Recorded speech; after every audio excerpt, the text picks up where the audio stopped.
इस वीडियो में हम देखेंगे कि हम अपनी असेंबल्ड आइटम्स को किस तरीके से मैनेज कर सकते हैं या प्रोडक्शन को हम किस तरीके से मैनेज कर सकते हैं।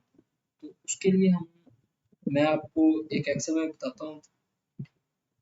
आपकी एक आइटम है जिसका नाम है गुटखा कॉइल। ये आपकी असेंबल्ड आइटम है जिसको आप असेंबल करते हैं, ठीक है, या प्रोडक्शन आइटम। उसके अंदर क्या क्या चीज़ें लगती हैं? एक लगता है गुटखा कॉइल रॉ, एक लगता है गुटखा कॉइल इनर पैकिंग और एक गुटखा कॉइल आउटर पैकिंग, जो आउटर बॉक्स होता है, ठीक है। तो आउटर पैकिंग कह लें या आउटर बॉक्स कह लें इसको, ठीक है। अब हम चलते हैं अपने सॉफ्टवेयर की तरफ। तो इस इधर आगे हम यहाँ से अपने आइटम्स को जो है वो ऐड करते हैं। सबसे पहले हमने रॉ को ऐड करना है। रॉ में हमारे पास गुटखा कॉइल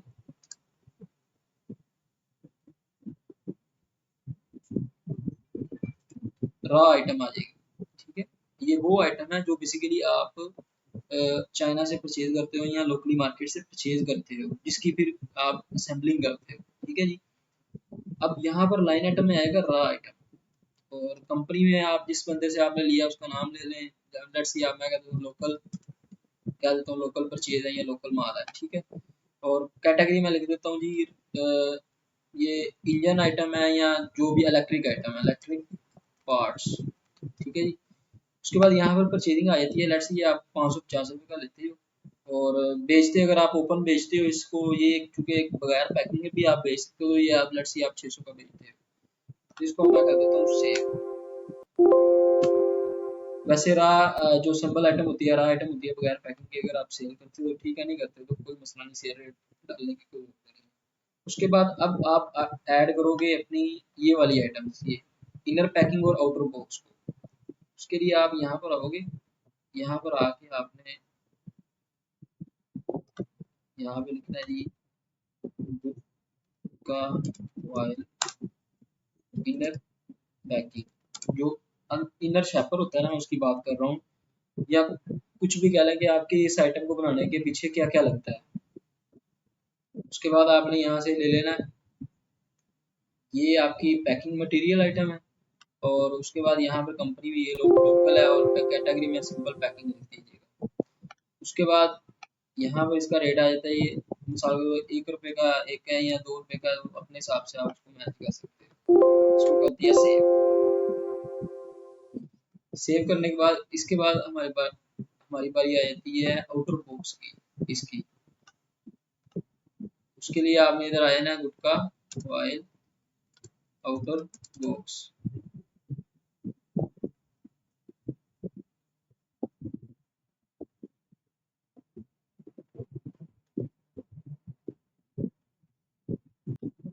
गुटखा कॉइल आउटर बॉक्स लिखने के बाद ये भी आपकी पैकिंग मटेरियल आइटम है, और ये भी आपकी लोकल परचेज है, और ये आपकी पैकिंग है, कैटेगरी में आप पैकिंग लिख सकते हो। ये आपका लेट्स सी 10 रुपये का आता है, तो आपने इसको कर देना है।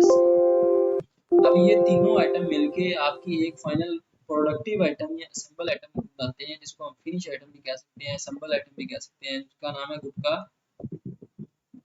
कॉइल। उसको आप अपनी कंपनी का नाम दे सकते हो, जैसे लेट्स सी मैं स्पार्को लिख देता हूँ। एक स्पार्को एक नाम है, आपके ब्रांड का नाम। कंपनी में मैं लिखूंगा स्पार्को, और लाइन आइटम में सेलेक्ट करूंगा ये फिनिश आइटम है, और कैटेगरी में मैं लिख दूंगा ये इलेक्ट्रिक पार्ट है, और ये आप बेचते हो लेट्स सी 750 रुपये का। सॉरी, परचेज तो इसकी नहीं होती क्योंकि ये कॉस्ट बनती है इसकी, ये सेल होगा 750 रुपये का। अब इसको मैं सेव कर देता हूँ। अब इसके पीछे जो जो आइटम्स इंक्लूड होती हैं उसको कहते हैं रेसिपी बनाना। मैं ये रेसिपी के बटन पे क्लिक करता हूँ और उन आइटम्स को जो है वो सिलेक्ट कर लेता हूँ। मिसाल के तौर पर रॉ आइटम लगती है, ठीक है, जो कि बाजार खुद है। आउटर बॉक्स लगता है, फिर उसके बाद इनर पैकिंग लगती है। ये सारी चीजें एक एक जो है वो लगती हैं, और इसको कर देना आपने सेव। सेव करने के बाद ये सेव हो जाएगा। आपने दोबारा चेक करना तो इधर से आप दोबारा भी चेक कर सकते हो। इसको कर दिया क्लोज। अब आपने अपने परचेजर से या सप्लायर से अपने रॉ मटेरियल की परचेज की, खरीद ऐड की। आपने यहाँ से अपना सप्लायर ऐड किया, लेट्स सी आप कहते हैं जी test supplier XYZ, X Y Z supplier. ठीक है जी, ये सप्लायर आ गया हमारा। अब इस सप्लायर से हम क्या क्या खरीदेंगे, हम क्या देते हैं, इस सप्लायर से हमने खरीदा है गुटखा, ऑयल, रॉ आइटम। कितनी अदद खरीदी है, 1000। ठीक है जी। इसी तरह जिस सप्लायर से आपने आउटर बॉक्स खरीदा होगा उसका ऊपर नाम लेके ये दोनों आइटम उससे आप जो है वो परचेज डाल सकते हो। फिर वक्त मैं इसी टेस्ट सप्लायर में ही सारी परचेज डाल देता हूँ। ये सारी आइटम आपने एक बंदे से ली है, अगर ये आइटम किसी और बंदे से ली है, ये दोनों किसी और से ली है, तो यहाँ पर अलग अलग परचेज डालनी पड़ेगी। उसके बाद हम कर देते हैं इसको सेव। यहाँ तक ये आपके पास स्टॉक आ जाएगा। बेसिक रिपोर्ट में गए, ये हमारे पास स्टॉक रिपोर्ट न्यू आ गई। यहाँ पर मैं आके कह देता हूँ मैंने जनरेट रिपोर्ट करनी है, तो जनरेट रिपोर्ट जैसे ही करते हैं तो आपको स्टॉक जो है वो इस तरीके से शो कर देगा सिस्टम। भाई आपके पास पैकिंग मटेरियल में लुकिंग पैकिंग पैकिंग जो है वो 1000 पीस पड़ा हुआ है, और 1000 पीस ही आपकी गुटखा कॉइल रॉ पड़ी हुई है, रॉ आइटम। ठीक है, अब हम करते हैं इसकी प्रोडक्शन। ये प्रोडक्शन की स्क्रीन है। यहाँ से आपने सबसे पहले इधर आया ना, एंटर प्रेस करना है, और यहाँ पर आपने वो जो फिनिश आइटम है ना, जो आपकी फाइनल प्रोडक्टिव आइटम है, जो कि ये है गुटखा कॉइल स्पार्क, इसका आपका कंपनी का नाम भी है, उसको जैसे ही सिलेक्ट करेंगे तो उसके पीछे जितनी भी आइटम्स है ना वो ऑटोमेटिकली इसके अंदर लोड हो जाएगी। आपने जस्ट इधर लिखना है कि भाई आज के दिन मैंने 50 आइटम क्रिएट करनी है, या 60 आइटम क्रिएट करनी है, या 70 आइटम, या जितनी भी आप कह देते हैं। लेट्स से आप कहते हैं जी मैंने 80 आइटम क्रिएट करनी है, मैं आप लोड करते हो तो यहाँ पर सिस्टम आपको जो है वो सारी यानी कि आपकी डिटेल जो है वो बता देगा। उसके बाद नेक्स्ट आपने सिंपल जो है वो इसको सेव करना है। सेव करने के बाद आप क्लोज करना है, और आपने अपने स्टॉक रिपोर्ट में चले जाना है। जैसे स्टॉक रिपोर्ट में स्टॉक रिपोर्ट दोबारा लेते हो, आप जाहिर सी बात है 80 जो क्वांटिटी है वो कम हो गई है, पैकिंग भी 80 कम हो गया, 920 और ये भी 920 रह गई है। और जो इलेक्ट्रिक पार्ट्स हैं वो आपके जो फिनिश आइटम है, सॉरी फिनिश आइटम जो आपने आपकी असेंबल आइटम है वो आपकी 80 पीस हो गई है।